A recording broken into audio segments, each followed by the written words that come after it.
The Book of Job. Chapter 25. Then answered Bildad the Shuhite, and said, Dominion and fear are with him. He maketh peace in his high places. Is there any number of his armies? And upon whom doth not his light arise? How then can man be justified with God? Or how can he be clean that is born of a woman? Behold, even to the moon, and it shineth not. Yea, the stars are not pure in his sight. How much less man that is a worm, and the Son of Man which is a worm. Chapter 26. But Job answered and said, How hast thou helped him that is without power? How savest thou the arm that hath no strength? How hast thou counseled him that hath no wisdom? And how hast thou plentifully declared the thing as it is? To whom hast thou uttered words? And whose spirit came from thee? Dead things are formed from under the waters, and the inhabitants thereof. Hell is naked before him, and destruction hath no covering. He stretcheth out the north over the empty place, and hangeth the earth upon nothing.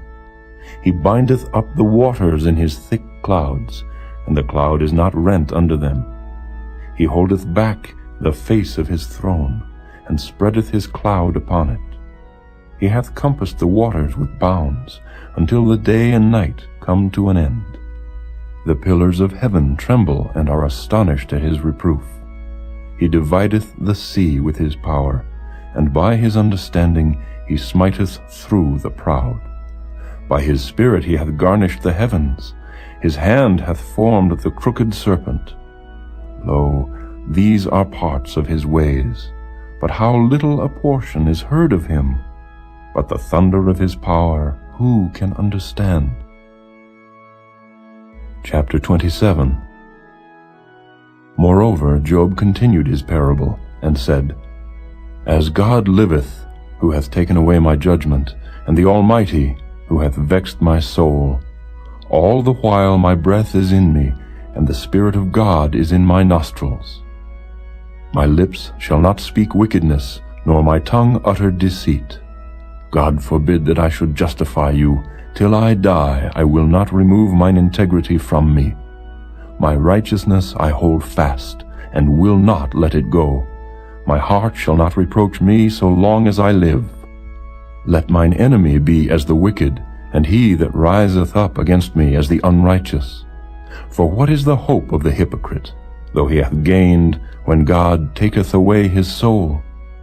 Will God hear his cry when trouble cometh upon him? Will he delight himself in the Almighty? Will he always call upon God? I will teach you by the hand of God. That which is with the Almighty will I not conceal. Behold, all ye yourselves have seen it. Why then are ye thus altogether vain? This is the portion of a wicked man with God, and the heritage of oppressors, which they shall receive of the Almighty. If his children be multiplied, it is for the sword, and his offspring shall not be satisfied with bread. Those that remain of him shall be buried in death, and his widows shall not weep. Though he heap up silver as the dust, and prepare raiment as the clay, he may prepare it, but the just shall put it on, and the innocent shall divide the silver. He buildeth his house as a moth, and as a booth that the keeper maketh. The rich man shall lie down, but he shall not be gathered. He openeth his eyes, and he is not. Terrors take hold on him as waters. A tempest stealeth him away in the night. The east wind carrieth him away, and he departeth, and as a storm hurleth him out of his place. For God shall cast upon him, and not spare. He would fain flee out of his hand. Men shall clap their hands at him, and shall hiss him out of his place.